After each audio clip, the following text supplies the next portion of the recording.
rendez-vous. Et oui, ne vous inquiétez pas, je suis autant étonnée que vous de me voir assise à la même place que la semaine dernière. Nous sommes très heureux de vous recevoir. Nous sommes également heureux de retrouver nos chroniqueurs, Mamadou Sy Tounkara et Alioune Ndiaye. Bonsoir. Bonsoir. C'est donc reparti pour une série d'interviews avec les personnes qui font l'actualité cette semaine, l'actualité généraliste bien sûr. Et puis je salue également la présence parmi nous ce soir de l'école de santé Paul Correa qui s'occupe de formation paramédicale. École de santé Paul Correa, HLM 6, bonsoir à vous tous. Et c'est tout de suite parti pour les invités. Ils se nomment citoyens du monde. Depuis 2006, ils luttent pour une plus grande harmonie entre les peuples. Horizon sans frontières, c'est une organisation non gouvernementale née en Espagne avec des cellules en Europe, en Afrique, mais également en Amérique latine ainsi qu'aux États-Unis. Elle œuvre pour la défense, l'orientation et l'intégration des migrants à travers le monde. Ils sont au Sénégal pour installer l'antenne Horizon sans frontières Sénégal. Je vous demande d'accueillir son président, Monsieur Boubacar Seye.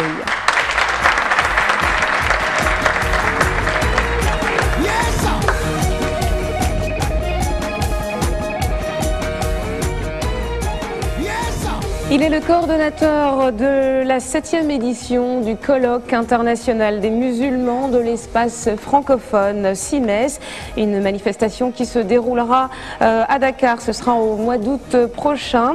Je vous demande de recevoir ce docteur en sciences de l'environnement. Il encadre également et dirige les fidèles à la mosquée du Point E. Voici l'imam Maktar Kanté.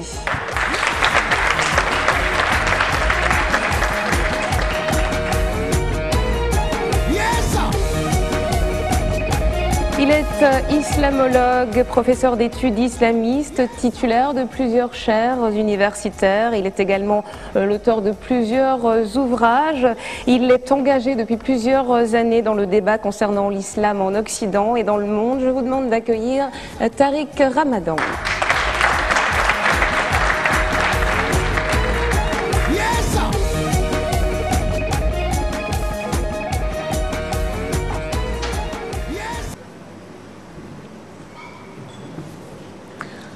Bonsoir messieurs, merci donc d'avoir accepté cette invitation. Alors je rectifie, tout à l'heure j'ai dit que vous étiez professeur d'études islamistes, je corrige, vous êtes professeur d'études islamiques. Alors Imam Maktar Kanté, vous êtes donc vous êtes le coordonnateur de la 7e édition du colloque international des musulmans de l'espace francophone. C'est un colloque qui se déroulera au mois d'août à Dakar. Est-ce qu'on peut revenir rapidement sur la genèse de ce colloque? La première édition c'était en 2000 en Côte d'Ivoire, à Grand-Bassam. D'où est-ce que c'est venu cette idée-là? Alhamdulillah Rabbil Alamin. Merci, je suis très content d'être sur le plateau de Grand Rendez-vous pour parler du CIMEF. Pour nous, c'est très important de nous investir dans ce processus pour le bonheur de tout le monde à travers des réflexions importantes et pertinentes sur des questions d'actualité mondiale et notamment des questions d'actualité par rapport à ce que vit la sous-région ouest africaine et à ce que vit notre pays, le Sénégal. Et vous savez que notre sous-région aussi est très marquée par l'islam depuis des siècles. Et c'est dans ce cadre-là qu'il y a eu depuis des années des rencontres d'associations islamiques. Et en 1999, l'idée a été émise d'organiser une plateforme d'un niveau encore plus important. Donc on est passé du CIFRAM, le séminaire international de formation des responsables d'associations musulmanes en Côte d'Ivoire, au CIMEF, le colloque international des musulmans de l'espace francophone. Et on en est à la 7e édition, ça a été déjà organisé dans beaucoup de pays francophones de la sous-région avec des thématiques toujours articulées aux enseignements de l'islam par rapport à des enjeux contemporains. Par exemple, l'islam et les objectifs du millénaire pour le développement, les OMD, l'islam et les problématiques éducatives, jusqu'à ce qu'on arrive à ce que la partie nationale, que je coordonne avec beaucoup de plaisir, avec beaucoup de fierté, se donne ce thème général très important, qu'est éthique, gouvernance et paix, quelle contribution de la pensée islamique. Voilà, rapidement. Alors justement, quelles sont les réflexions qui vont être articulées autour de ce thème au mois d'août?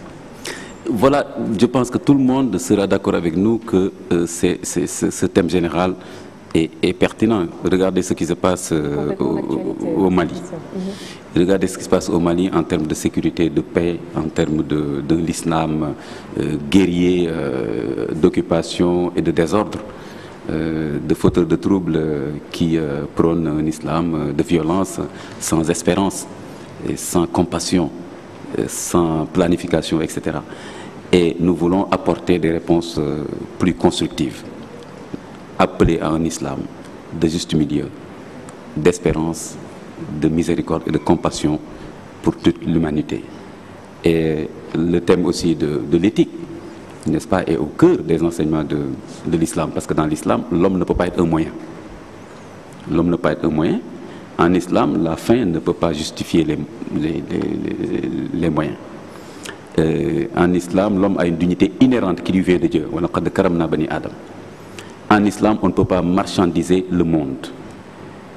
Voilà encore quelques pistes qui nous permettent, comme avant-goût, n'est-ce pas, de réfléchir, n'est-ce pas, de façon plus approfondie avec tous ces érudits, tous ces oulémas, tous ces penseurs, tous ces gens de toutes les disciplines qui viendront avec nous, et dont notamment le professeur Ramadan, pour approfondir ces questions-là et ensuite mettre notre réflexion à la disposition des décideurs, du public, de la société civile et de tout le monde en fin de compte.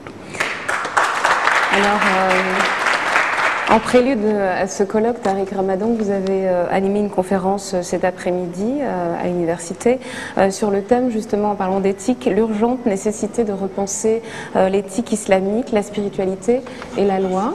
Est-ce qu'on peut, alors moi je n'ai pas eu le plaisir d'assister à cette conférence, mais est-ce qu'on peut un petit peu avoir le contenu et les idées que vous avez présentées? Écoutez, d'abord merci de cette invitation. J'ai participé depuis le départ à tout ce processus du CIMEF depuis la Côte d'Ivoire il y a 13 ans, pour arriver maintenant à être ici aujourd'hui et dans le lancement du CIMEF au Sénégal.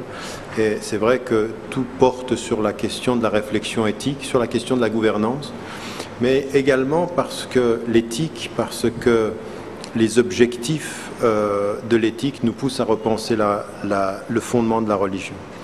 En fait, ce que j'ai essayé de dire et ce que j'essaye de répéter, c'est que nous vivons une crise interne vraiment profonde.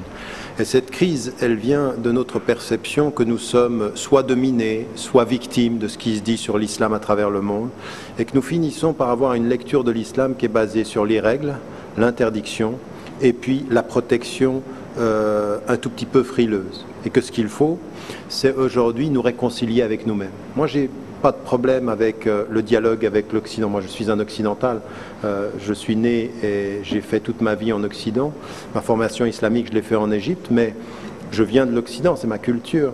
Et donc, cette idée que l'Occident est responsable de tous les maux, il faut qu'on cesse.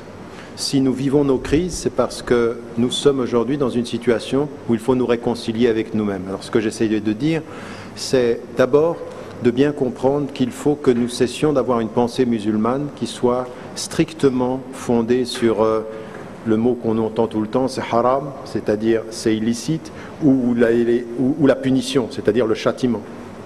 Il faut aujourd'hui nous réconcilier avec l'éthique qui est une éthique beaucoup plus positive, c'est-à-dire qui pose toujours la question de pourquoi, qu'est-ce qu'on cherche. Au bout du compte, notre religion, elle vient avec principal objectif. Quel est le principal objectif? C'est celui de la paix intérieure et la paix parmi les gens. Et la paix parmi les gens, c'est pas vous savez, comme on pouvait avoir dans les années 60, dans toute la culture des années 60, peace and love, et puis on fait rien, puis on est passif. Non, la paix, c'est un formidable engagement, parce que vous ne pouvez pas être en paix avec vous-même si vous n'êtes pas engagé avec vous-même. C'est-à-dire si vous ne vous prenez pas en charge, si vous ne vous regardez pas de l'intérieur, si vous ne comprenez pas que vous avez, vous, des choses qui peuvent vous attirer vers le pire. Le principal ennemi de votre grandeur, c'est votre petitesse. C'est votre capacité à être petit, à être lâche, à pouvoir aller jusqu'à la mort, jusqu'à ce qu'on a dit, c'est-à-dire avoir une perception de l'islam très destructrice, très négative. Donc il faut se réconcilier avec ça, et puis ensuite poser les vraies questions des objectifs. raison pour laquelle, encore une fois, ça demande à tous les citoyens qui nous écoutent. Maintenant, vous êtes une émission d'un grand rendez-vous. Le grand rendez-vous pour chacun ce soir, c'est aussi le grand rendez-vous avec soi-même. C'est-à-dire, on peut s'asseoir et dire que de toute façon, tous les gouvernements du monde, c'est tous des corrompus. Au bout du compte, quand on participe à la corruption ordinaire, on participe au système.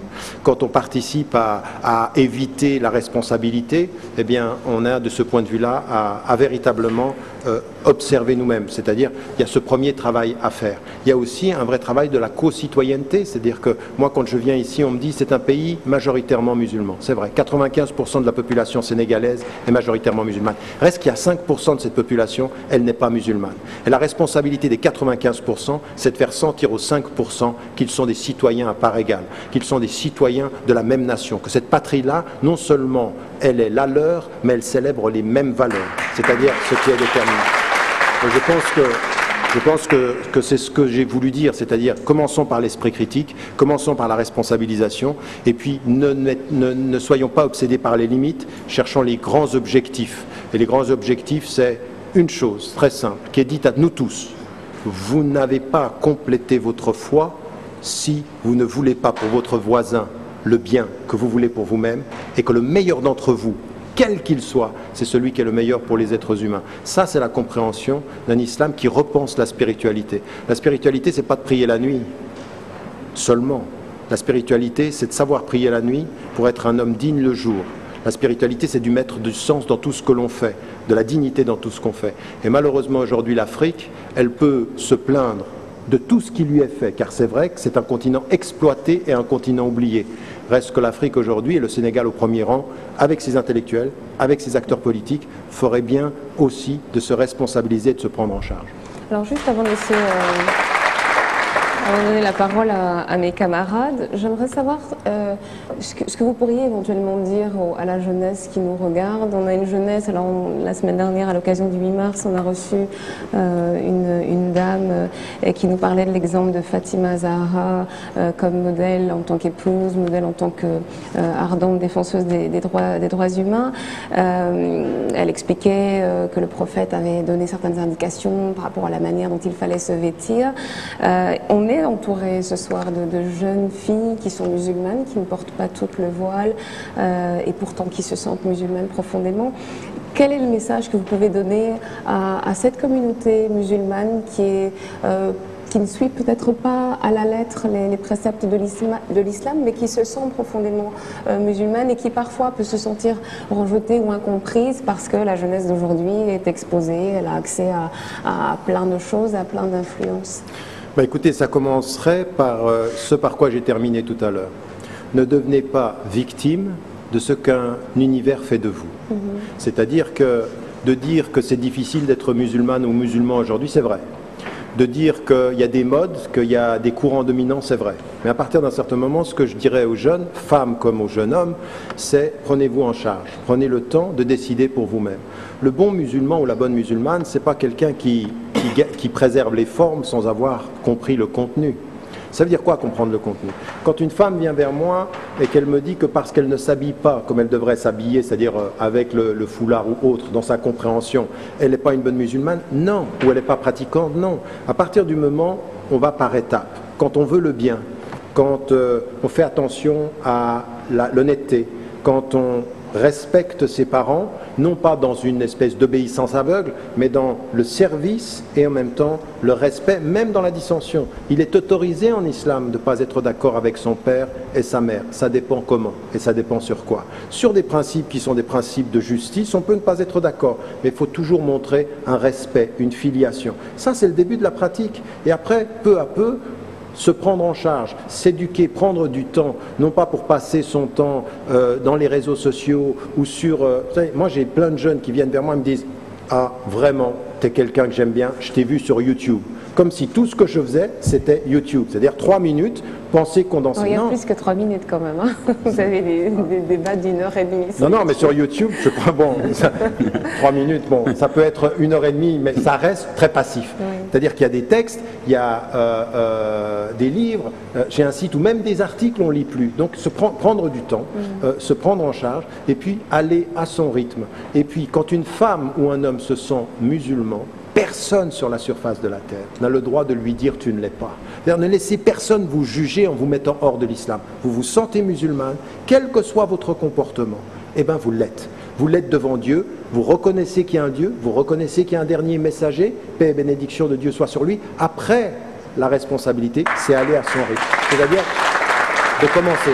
Mais comprenez bien mon message, c'est un message très ouvert quant au jugement, mais très exigeant quant à l'engagement. C'est-à-dire, je ne permets à personne de me juger, parce que ce qui était dit même au prophète dans le Coran, « Alayka al-balagh wa alayna al-hisab » toi, tu dois répandre le message, toi, tu ne juges pas, tu n'es pas là pour juger des gens. Donc, très très clair sur le fait de ne laisser personne vous juger. Mais par contre, très très exigeant, pour que tu ne me juges pas, pour que je sois digne d'être respecté, il faut que je me respecte. Et comment est-ce qu'on se respecte?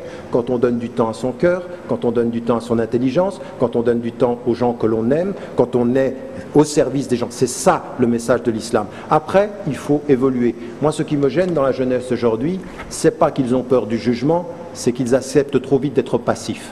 C'est-à-dire passif, on regarde les choses, on attend, et puis on pense qu'à un moment donné, on sera meilleur demain. Personne ne vous fera meilleur demain que vous-même, parce qu'il est dit dans le Coran de la même façon que Dieu ne change pas ce qui est en un peuple avant que ce peuple se change lui-même. Vous avez la première responsabilité de votre grandeur, et la première responsabilité de votre petitesse aussi.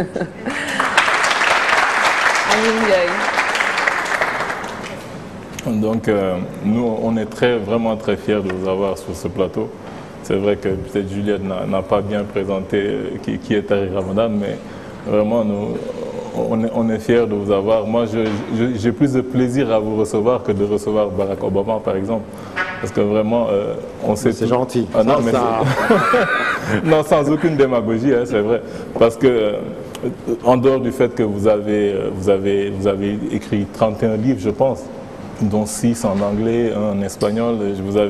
Vous faites partie de manière assez constante de la liste des 100 plus grands penseurs, de la planète. Donc, la question que je vous posais, est-ce que vous avez déjà été reçu par le président Abdoulaye Wade? Non.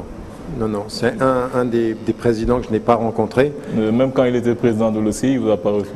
Non, je n'ai jamais rencontré. Vous n'avez pas été reçu par le président Macky Sall non plus? Non plus, non. Non, là, je pense qu'on est en train de préparer le CIMEF. Il y a des choses qui sont en train de se faire. Il faut dire que constamment, depuis 2000, nous avons fait en sorte que le CIMEF, partout où il s'installait, soit en contact avec les États, et souvent, ça a été soit le Premier ministre, soit le Président. Toujours dans la collaboration. Mais il y a une chose qui est claire, c'est que le CIMEF collabore avec tous les États, mais est soumis à aucune dimension étatique. C'est-à-dire c'est une parole indépendante. Donc voir les présidents... Non, mais si je le dis, c'est parce que je pense que vous méritez d'être reçu par les présidents, vous méritez d'être décoré parce que... Ah ben oui, pour tout ce que vous faites pour l'islam. Mais d'un autre côté aussi, c'est que, autant par exemple, j'ai donné tout à l'heure l'exemple du président Obama, il y avait peut-être de l'espoir après son élection, certains gens peut-être disaient que voilà, qu'il allait faire quelque chose pour l'Afrique. Bon, moi, j'avais pas trop d'espoir là-dessus. Mais autant, par exemple, on peut être fier d'avoir un président américain qui est noir, qui est africain, autant on est fier d'avoir un Tariq Ramadan qui est une sommité intellectuelle mondiale et qui soit un musulman. Mais autant aussi, on peut se dire que Barack Obama, qu'est-ce qu'il nous a apporté en Afrique, autant parfois on se pose la question, qui est Tariq Ramadan? Qu'est-ce qu'il fait vraiment pour la Oumma islamique? C'est vrai que un peu vous êtes, voilà, comme vous dites, un pont entre deux cultures. Comme vous l'avez dit tout à l'heure, vous êtes né en Occident, vous êtes un Européen à part entière, mais c'est surtout le fait que vous êtes musulman qui parfois vous amène peut-être certains problèmes avec les médias européens qui parlent parfois de double langage et tout. Parce que je me dis que si vous n'étiez pas musulman, vous aurez eu le prix Goncourt, vous serez peut-être même à l'Académie française, d'autant plus qu'ils ont des places de libre actuellement à l'Académie française. Mais le problème c'est que moi j'ai du mal parfois, ça fait 20 ans que je vous suis, je pense depuis 93, 94. J'écoute régulièrement certaines de vos conférences, voilà, les cassettes audio, c'est toujours cet Tariq Ramadan. Mais parfois on se pose la question, quel est vraiment l'apport que Tariq Ramadan a au niveau de la Oumma, au niveau des jeunes surtout? Parce que c'est vrai que quand on vous écoute, il y a peut-être une certaine déformation professionnelle du professeur. C'est surtout des cours magistraux que vous donnez. Moi quand on vous écoute, ce n'est pas la portée du musulman lambda. Il y a peut-être plein de gens dans la salle qui sont complètement largués. Donc c'est vrai que là où les gens peuvent bénéficier vraiment de votre connaissance, de vos idées, c'est quand ils posent des questions. Et toujours quand ils posent des questions, c'est pour amener le niveau à leur niveau. Là, quand ils posent des questions, vous avez des réponses très précises sur ce qu'ils veulent. Mais je me dis parfois, est-ce que vous-même, vous pouvez vous définir, parce que comme vous l'avez dit un peu à la fin de votre livre, L'autre en nous, vous dites, s'agit-il donc de l'œuvre d'un esprit oriental ou celle d'un intellect occidental? La logique l'emporte-t-elle sur l'imaginaire, la structure sur la forme, la science sur l'art? Comment qualifier cette œuvre et définir l'esprit qu'il a pensé et produit? Celui-ci doit bien avoir sa fenêtre à lui qui permettrait de l'identifier et de le catégoriser. Est-ce que vous avez répondu vous-même à cette question-là? Non, pas complètement. Je pense que c'est un processus qui m'amènera, je ne sais même pas si juste avant ma mort, elle peut être demain, notée ou tout à l'heure en vous quittant, mais je ne sais pas si j'arriverai à définir. Par contre, ce que je peux retracer, c'est un cheminement. C'est-à-dire que ce livre dont vous parlez, qui en anglais s'appelle « La quête de sens » et qui est l'autre en nous, c'est une philosophie du pluralisme, c'est lié à un cheminement. Et donc, si je regarde les 30 dernières années, vous savez, la première fois que je suis arrivé dans ce pays, un des premiers pays africains occidental que j'ai visité, c'est ici, c'était en 82, j'étais venu au Sénégal dans le cadre aussi de travail d'éducation. Et moi, ce que j'ai toujours fait, c'est de travailler à plusieurs niveaux. J'ai les ouvrages, comme vous avez dit, plus d'une trentaine que j'ai écrits, qui en fait, il y a des traductions dans les différentes langues. Et puis, il y a un travail de terrain que j'ai toujours fait. Et aujourd'hui, vous savez, il y a des choses que je disais dans les années 80, et les gens me disaient, mais qu'est-ce qu'ils racontent quand je parlais en Occident, par exemple? Et aujourd'hui, je travaille dans le Moyen-Orient, j'ai un centre sur la législation islamique et l'éthique où je travaille avec les plus grands savants. J'ai écrit un autre livre qui s'appelle « La réforme radicale », qui est véritablement de questionner l'esprit critique, c'est-à-dire réformer les esprits. Moi, je ne veux pas réformer l'islam. L'islam ne se réforme pas. Par contre, l'esprit musulman, l'esprit des lecteurs, l'esprit des êtres humains. C'est l'un des plus grands réformateurs D'accord, mais il n'était pas réformateur de l'islam, il était réformateur de la compréhension de l'islam. Et donc, moi, ce que j'ai envie de poursuivre dans la tradition des grands réformateurs, c'est de réformer les esprits, comment on lit les textes. Et là, par exemple, des savants, des plus grands savants du monde maintenant, je les mets en face des plus grands spécialistes du contexte médical, sur la question de l'environnement, sur la question de la psychologie, sur la question des médias, sur la question de la nourriture, sur la question de la relation homme-femme. Vous voyez, par exemple, dans la première question qui m'a été posée sur les femmes, c'est on parle des femmes comme des bonnes épouses ou comme des bonnes filles. Moi je ne veux pas de ce discours-là. Une femme, d'abord, c'est une femme avant d'être une épouse, avant d'être une fille, avant d'être une maman. C'est une femme et dont on parle dans l'être, l'essence et la spiritualité. Il faut réformer notre façon d'approcher les choses. Et donc, voilà ce que j'essaie de faire avec les savants. Maintenant, j'ai un travail de base. Ça fait maintenant 30 ans que je travaille au niveau du terrain. Alors, ce que je vois, déjà, moi, vous savez, je n'utilise même pas la formule « les jeunes musulmans ». Parce qu'en Occident, comme ici, les jeunes musulmans, c'est un peu paternaliste. C'est-à-dire que vous vous demandez à quel moment on devient adulte. Oui, je veux dire, le concept de jeunesse, c'est très relatif. Exactement. De toute façon, donc quelque chose qui a été créé très récemment. Exactement. Mais par contre, en Europe, on n'arrête pas de parler des jeunes musulmans. C'est-à-dire on attend qu'ils deviennent adultes, qu'ils pensent par eux-mêmes, parce qu'on a toujours pensé pour eux. Un peu comme dans la pensée coloniale. Moi, si je pose cette question, c'est par rapport au fait que, comme vous l'avez dit aussi dans vos écrits, le modèle, c'est quelque chose qui est très important et qui a toujours existé. Et les gens, quoi qu'on dise, que vous le sachiez ou non, on vous prend comme modèle. Donc parfois, quand on vous prend comme modèle, on veut savoir mon modèle, où est-ce qu'il va. Donc autant on peut, j'ai parlé tout à l'heure de votre grand-père, vous ne voulez pas tout le temps qu'on vous ramène à lui, mais je veux dire que Hassan al-Banna, c'était quelqu'un qui a vraiment posé des jalons. Et ce qu'il a fait, ce qu'il a construit jusqu'à présent, les gens en récoltent les fruits. Donc c'est quelqu'un qu'on prend comme modèle et on sait où il va et on sait quel précepte il avait mis en place. Vous voulez dire que vous ne savez pas où je vais? Non, on parle toujours de votre grand-père, mais même votre père. Je veux dire, votre père, on n'en parle pas beaucoup, Saïd Ramadan aussi. Je veux dire, c'est lui qui était le membre fondateur de la branche palestinienne des frères musulmans. Il est aussi cofondateur de de la Ligue islamique mondiale, il a aussi fondé le centre à Genève, le centre islamique qui est dirigé par votre frère actuellement. Lui aussi, il était pan-islamiste, il était activiste. Je ne dirais pas qu'on savait lui aussi où il allait, mais je veux dire ici, là, c'était beaucoup plus clair, c'était des choses qui sont assez claires. Moi, je ne parlerai pas de double langage avec vous, évidemment, mais je dis aussi que parfois, je ne dirais pas les jeunes, vous ne voulez pas que je dise les jeunes, mais c'est par rapport à leur maturité. Et c'est eux qui sont plus enclins à avoir des modèles à les suivre. Parfois, ils le font parce qu'il faut connaître Tariq Ramadan, mais en fait, ils ne le connaissent pas vraiment. Ils ne le comprennent même pas. Alors, juste pour terminer avec ça, c'est quand vous parlez tout à l'heure aussi de l'islam, que voilà, c'est plus global, c'est pas seulement les haram, les halal, c'est vrai, mais bon, je veux dire qu'il y a aussi les fondamentaux, vous le savez bien. Quand par exemple vous parlez de moratoire sur certaines pratiques, voilà, la lapidation, les trucs comme ça, je veux dire que c'est... on ne sait pas comment percevoir ces choses-là, parce que c'est vrai qu'il y a une partie de l'islam qui est très privée, mais il y a une partie qui fait partie des rapports sociaux, les lois, on est obligé d'en avoir. Ouais. On peut pas gérer un pays, on ne peut pas être dans un pays sans avoir des lois. Si on n'a pas nos propres lois, on prendra forcément les lois des autres. Donc en ce moment-là, comment on peut gérer ça ? Quelles sont les lois qu'on doit mettre en place? Est-ce qu'il faut revoir toutes les lois islamiques? Est-ce qu'il faut mettre des moratoires, comme vous dites? C'est ça le problème. Écoutez, d'abord, je suis impressionné par le fait que vous en savez beaucoup sur l'histoire de ma famille et l'histoire. Et je suis très content, non, mais très content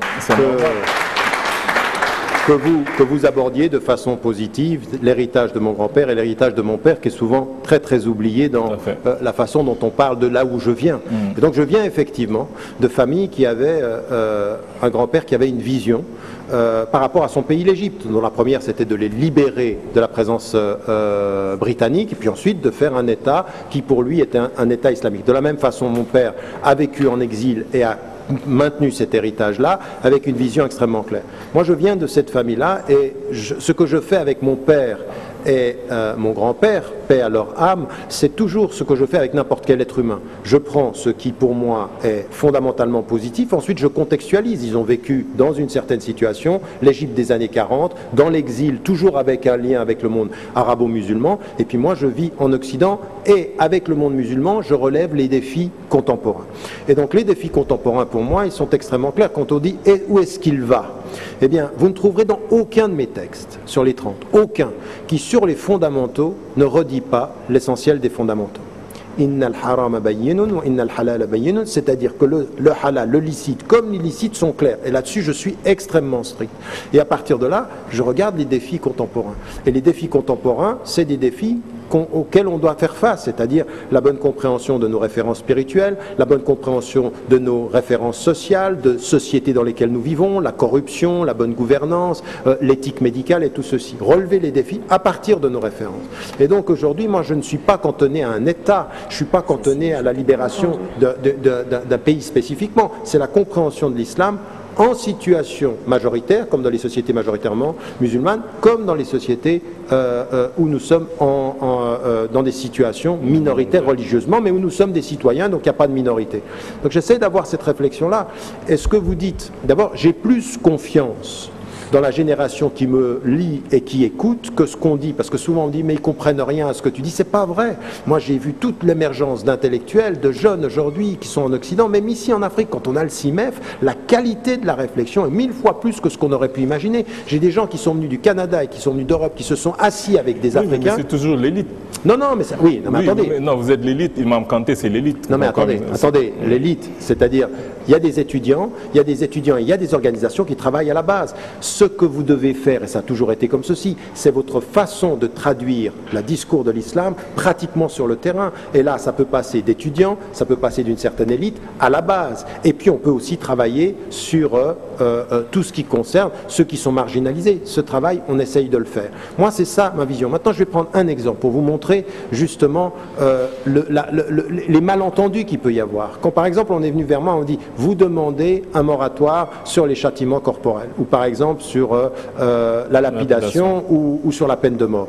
Et certains, ils lisent ça superficiellement en disant « Ah, ça veut dire que vous ne voulez pas des textes islamiques. » Mais c'est le contraire. Non, je n'ai pas dit ça. Non, mais attendez, laissez-moi terminer, parce que dans ce que vous avez dit, on dit « c'est pas clair ». Ben, je vais clarifier. Ce que je dis aujourd'hui clairement, c'est que sur la base des textes, personne ne peut nier que les textes musulmans parlent de la peine de mort, des châtiments corporels et de la lapidation. Personne ne peut nier qu'il y a des textes. Maintenant, ces textes-là, et depuis le départ, ils sont liés à des conditions. Et ces conditions, aujourd'hui, ce que je dis, c'est qu'elles ne sont nulle part réunies. Donc on ne peut pas les appliquer. Donc ce que je dis, ce qu'a fait Omar ibn al-Khattab à une époque, c'est on suspend et on ouvre un dialogue. Vous allez voir aujourd'hui qu'il y a des savants qui vont aller jusqu'à dire, même jusqu'à la peine de mort, on ne peut pas. Parce que, je veux dire, comment voulez-vous appliquer la peine de mort dans une des pays qu'on appelle la plus grande démocratie du monde, comme aux États-Unis, quand un noir a 5 fois plus de chances d'être exécuté aux États-Unis parce qu'il est noir, parce qu'il est pauvre et parce qu'il n'a pas de bon avocat. Donc vous ne pouvez pas continuer ceci. Donc on suspend. Mais partout, ça c'est ma position, même du point de vue de l'islam. Donc c'est au nom de l'islam que je dis ceci. Et vous voulez le meilleur exemple? Eh bien c'était ma réponse à ce qui s'est passé au Nord Mali. À ceux qui viennent avec un islam littéraliste et qui veulent montrer que l'islam, pour qu'il soit appliqué, il passera par le châtiment, par le fait de couper des mains, par le fait de flageller. Eh bien ceux-là ont une compréhension non pas fausse de l'islam, mais anti-islamique. C'est-à-dire qu'ils trahissent les principes de notre religion. Donc pour moi, ma position, elle est extrêmement claire, et vous voyez bien que ce que j'ai dit il y a 10 ans trouve sa cohérence dans ce qui se passe aujourd'hui. Donc c'est à partir de là que j'ai des positions qui sont extrêmement fermes. Peut-être pour revenir là où vous avez terminé, à ce qui se passe au Mali, c'est vrai qu'on aimerait un peu avoir... J'ai entendu un peu les interventions que vous avez faites au niveau des télévisions européennes, mais je veux dire que nous, par exemple, d'ici, on n'a pas ces preuves-là. On a des informations qui nous viennent du Mali, comme quoi, oui, il y a des gens qui coupent les mains, il y a des gens qui coupent les pieds, il y a des gens qui lapident. On n'a pas les preuves. On est en période de guerre. Peut-être que c'est de l'intoxication, peut-être que c'est de la désinformation. Quelles sont les preuves que les gens peuvent apporter que ce sont des djihadistes qui sont là-bas, qui sont en train de lapider les gens, qui sont en train de tuer, qui sont en train de torturer? Ça, est-ce qu'on a des preuves de ça? Parce que nous, en tant que musulmans, si nous tenons un discours pareil, il faudrait qu'on puisse l'étayer de preuves concrètes. Non, vous ne pouvez pas dire, d'un point de vue concret, qu'on n'a pas de preuves d'exactions qui sont faites sur les populations. Ça, non seulement on a des preuves, mais on a des témoignages. Des témoignages qui viennent de qui? Attendez, en période de guerre. Vous êtes Non, moi je suis allé au Mali il y a 3 ans et j'ai eu des témoignages de première main, c'est-à-dire de gens à qui je fais confiance. Et j'ai eu des témoignages aussi de journalistes à qui j'ai fait confiance, qui m'ont confirmé. Donc les faits, il ne faut pas les nier. Par contre, on doit analyser beaucoup plus. Oui, c'est très bien, parce que c'est ça qui a été... Vous savez, moi j'ai pris position contre ces personnes-là, mais pas maintenant.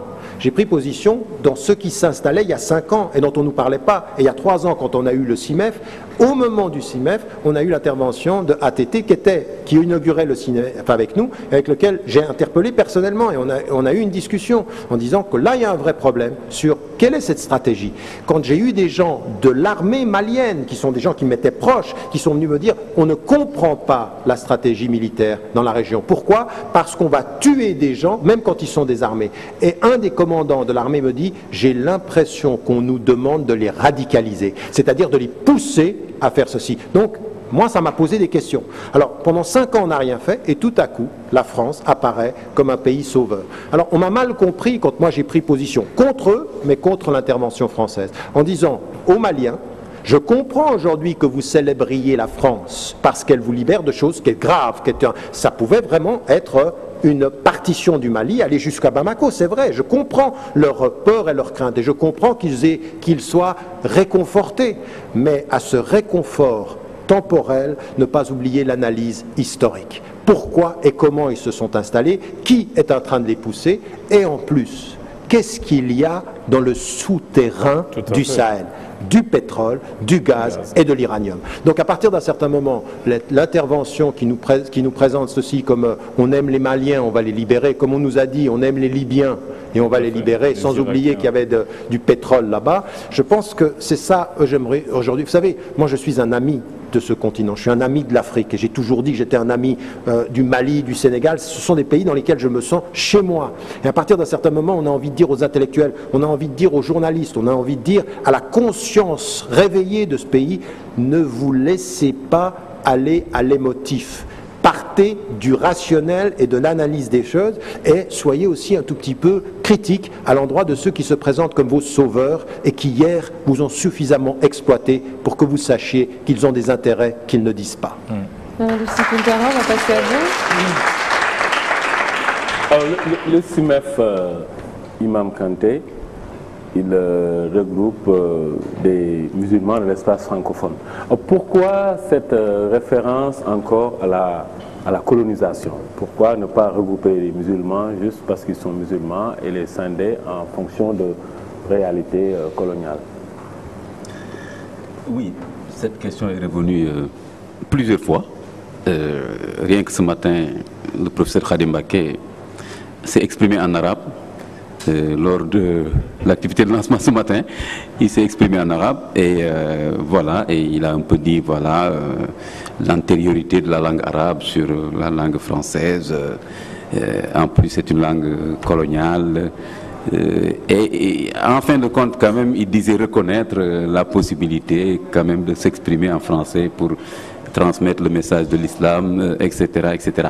Mais je crois que tout simplement dans le communiqué de presse qu'on a transmis aux organes de presse, on disait simplement qu'il y a 200 millions de musulmanes et de musulmans qui utilisent le français comme langue nationale ou secondaire.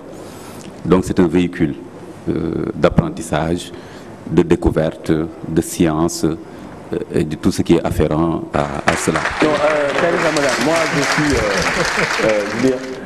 quand on vous écoute avoir ce discours que vous voulez calquer sur les enseignements de l'islam, que vous contextualisez dans un contexte aussi bien européen que contemporain, moi je pense que c'est quelque chose qui mérite qu'on prête oreille, parce que l'islam, ce sont des textes fondateurs qui datent de 14 siècles. Donc, impérativement, si on doit leur donner vie, on ne peut pas les regarder avec le même œil qu'il y a 1400 ans. Ça, c'est impossible. Et ce que vous faites, je pense que ça va dans ce sens-là et c'est à saluer. Mais est-ce qu'il n'y a pas une contradiction fondamentale à essayer de porter l'islam comme un projet fédérateur quand l'islam lui-même divise le monde en des gens qui croient, et qui peuvent être les élus de Dieu, et en des gens qui ne croient pas, qui risquent de brûler dans les feux éternels de l'enfer.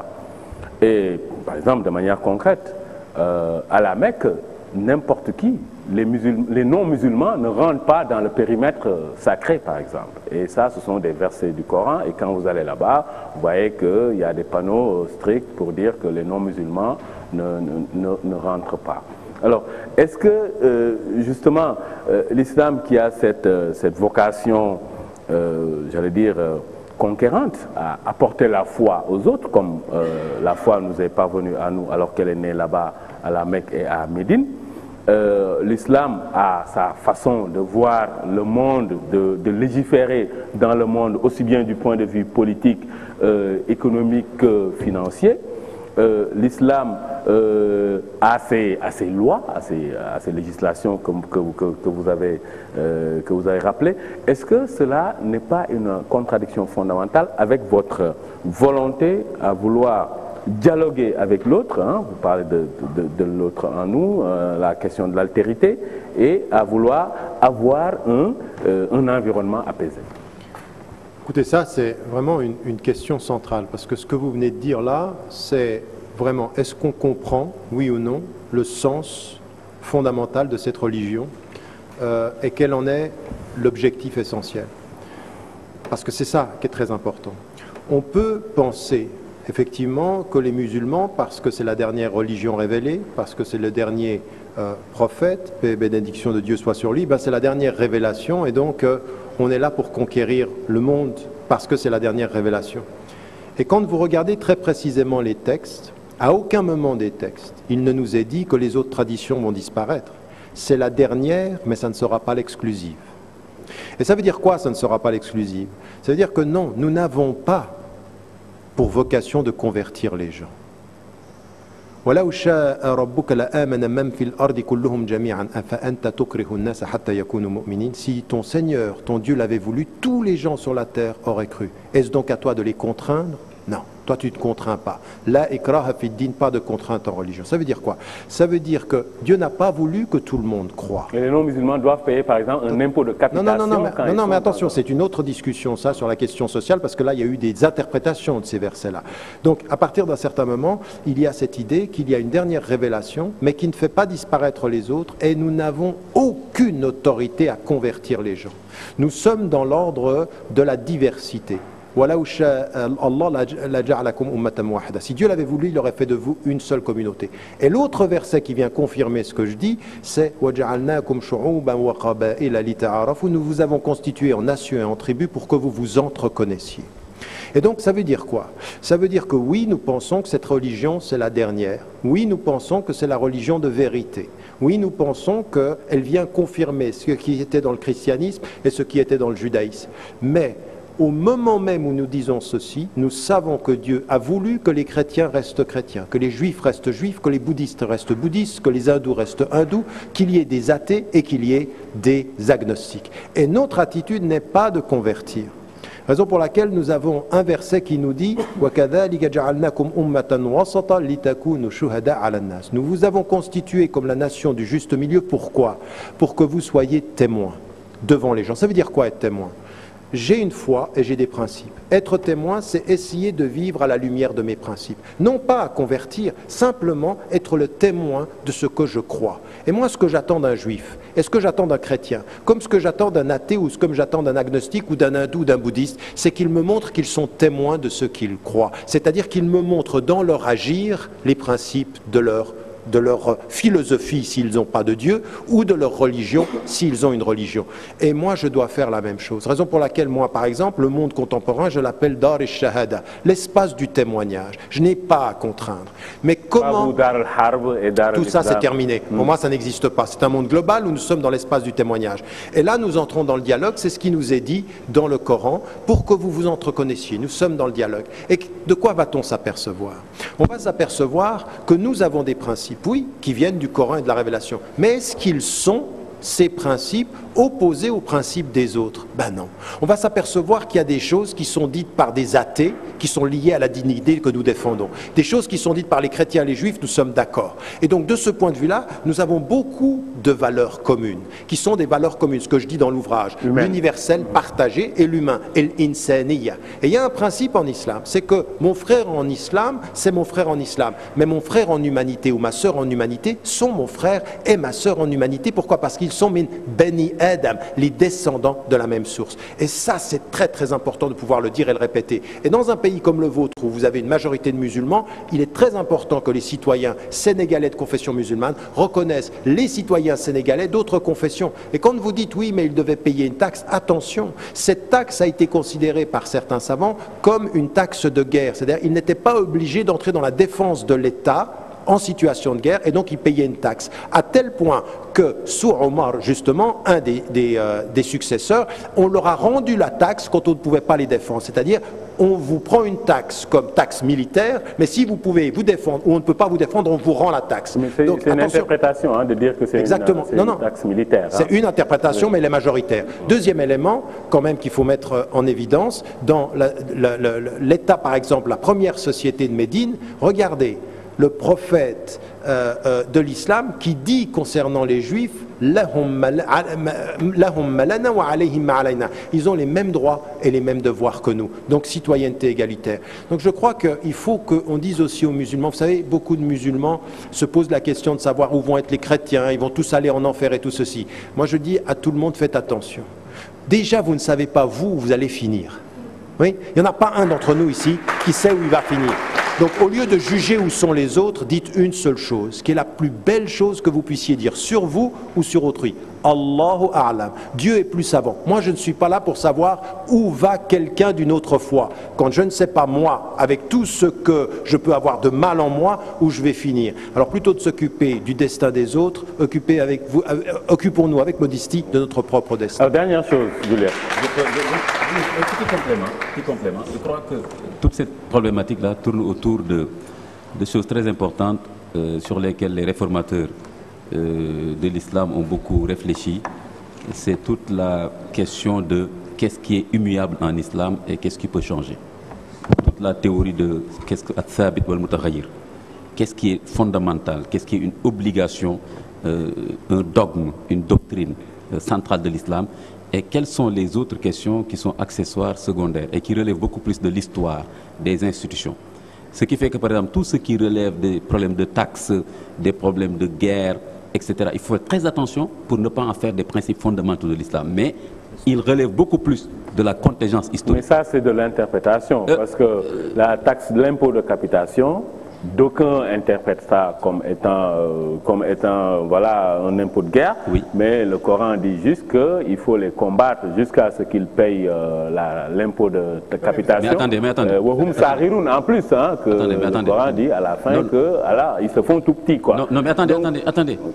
Ça va trop vite. Vous ne pouvez pas plaquer le verset comme ça, il faut l'interpréter. Ouais, mais justement, c'est une interprétation. Et là, ça peut aller dans tous les sens. Mais très bien. Mais moi, là où je voulais finir, si vous n'interprétez pas le verset, vous n'avez encore non, mais c'est pas que Tounkara, Imam, lui aussi, il ne se laisse pas faire. À chaque fois que Tounkara parle, moi j'ai une dernière préoccupation. C'est un peu l'état aujourd'hui des musulmans dans le monde.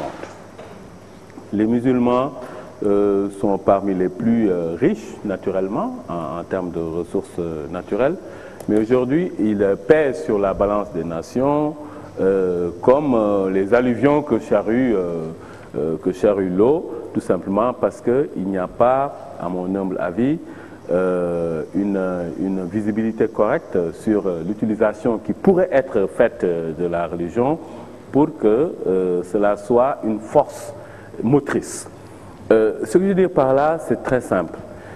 Vous-même, vous le dites, hein, il y a une approche très, j'allais dire, idéalo-réaliste dans vos propos, où on voit que oui, voilà les principes, ok, et les principes, c'est toujours un idéal, les principes, voilà ce qu'il faut faire, voilà ce que l'on doit faire, etc. Ça, c'est un idéal. Mais attention, voilà ce qu'il faudrait faire aussi pour éviter de tomber dans la petitesse, hein, pour reprendre vos propos. Et vous dites, à mon avis, quelque chose de très important, c'est que, en citant ce verset du Coran, où Dieu dit que si Dieu n'avait pas opposé les uns contre les autres, il y aurait grand désordre sur terre et beaucoup de monastères, de mosquées, d'églises, etc. seraient détruits. Et vous parlez d'équilibre. Okay? J'ai l'impression, moi, que les musulmans, en se contentant uniquement de parler de piété, de foi, de prière, de pèlerinage, et en n'utilisant pas la religion comme étant une force motrice pour équilibrer justement les forces vis-à-vis des autres, ils se sont fait dépasser et bien sûr dominer comme c'est le cas dans le monde. Alors, moi, ma question c'est, prenez une organisation comme l'OCI. Okay? Aujourd'hui, l'OCI ne pèse pas lourd dans les affaires du monde et dans les affaires des musulmans aussi. Alors, à votre avis, à vous, qu'est-ce qu'il faudrait faire pour que les musulmans reviennent à reconsidérer ce qu'ils possèdent comme étant force motrice, mais pas juste comme étant des choses sur lesquelles on s'assoit et que ça ne sert pas. Tariq Ramadan, vous avez 2 minutes pour répondre. On me dit que vous avez un vol qui vous attend à l'aéroport. Et surtout, il ne faut pas lui mettre une pression comme ça. Laissez-le répondre. Hein. Donc... Là, je vous défends. Hein. Répondez. Oui, il a un vol. Bon, je vais essayer de faire court. Encore une fois, je pense que même dans votre question, il y a une question d'équilibre. Il faut préserver une dimension de cœur et une dimension spirituelle. Il ne faut pas simplement rentrer dans un rapport de force avec autrui, parce que finalement, ce que j'ai dit au départ de l'intervention, on finit par se considérer comme dominé, que se considérer comme victime et entretenir une espèce de rapport à l'autre qui est tout à fait négatif. Le moyen de la première libération, c'est d'abord une réconciliation avec soi. Je pense que mettre du sens aux choses, mettre du sens à son projet social, à son projet politique de libération, de citoyenneté, mais aussi de cœur, c'est-à-dire véritablement une sorte de paix spirituelle, c'est aussi quelque chose qui fait partie de notre époque. L'une des plus grandes famines de notre époque, mais pas simplement en Occident, même ici au Sénégal, c'est une indigence spirituelle, c'est-à-dire on finit par être spirituel, superstitieux parce qu'on n'est pas suffisamment spirituel. Un manque de spiritualité finit par de la superstition, par idéaliser des êtres humains qu'on rencontre comme des saints et qu'on ne regarde plus comme des êtres humains. Même le prophète, il ne voulait pas qu'on le regarde comme un saint, ça n'était qu'un être humain. Et quand il est mort, son ami Abou Bakr al-Siddiq a dit « Ceux qui l'adoraient sachent qu'il est mort, il reste Dieu qui est vivant et qui ne meurt pas ». Donc cette idée de la spiritualité centrale. Maintenant, ce que vous mettez en évidence, c'est qu'effectivement nous devons comprendre que cette spiritualité, que ces principes-là doivent être des principes moteurs d'un engagement de libération sociale, culturelle et politique. Et même économique, parce qu'il faut de l'éthique en économie. Et aujourd'hui, malheureusement, on est superstitieux sur le plan spirituel et on est passif et victime sur le plan social et politique. Donc ce qu'il faut, c'est ce que vous venez de dire, c'est-à-dire nous réconcilier avec cette dignité, cette éthique, cet questionnement sur les fins, et ça veut dire devenir, c'est ce que je dis toujours, ne soyez pas les objets de la perception des autres, devenez les sujets de votre propre histoire, c'est-à-dire des êtres humains qui ne continuent pas à répéter « nous fûmes colonisés », mais qui aujourd'hui décident pour l'avenir, nous sommes libres et libérés. Ça veut dire avec nos principes, ça veut dire en nous posant la question de quels sont les défis majeurs en Afrique aujourd'hui, la corruption, le système scolaire, la justice sociale, le droit des femmes, la réalité même de l'intelligence, de tous ces jeunes qui peuvent nous écouter et dont le rêve parfois est d'aller travailler en Occident et de leur dire attention, vous pouvez prendre du savoir là-bas, il faut rendre les compétences ici. Ce continent a ce besoin-là, donc c'est une vraie conscience individuelle et collective qu'il faut nourrir. Pour le moment, on ne voit rien, c'est ça le problème. Non, c'est pas vrai, c'est pas vrai. Je suis plus positif que vous. On a énormément de problèmes, il y a énormément de défis, mais la note sur laquelle je veux finir ce soir, c'est de dire c'est pas vrai. Je vois des millions de jeunes filles, et je peux vous dire une chose, les jeunes filles musulmanes sont une grande partie de l'avenir de cette communauté musulmane mondiale, parce qu'elles commencent à avoir de la connaissance, à commencer à comprendre leur religion et à apporter leur contribution.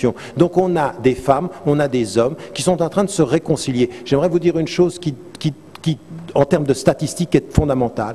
Le plus grand retour à la pratique musulmane dans les sociétés et les communautés en Occident, comme les sociétés majoritairement musulmanes, elle se fait parmi les plus éduquées. Donc l'islam n'est pas cette religion, comme on le dit souvent en Occident, des déshérités et des laissés pour compte. Non, ceux qui s'éduquent commencent à revenir à une pratique plus fondamentale. Ça, c'est notre avenir. Restons positifs.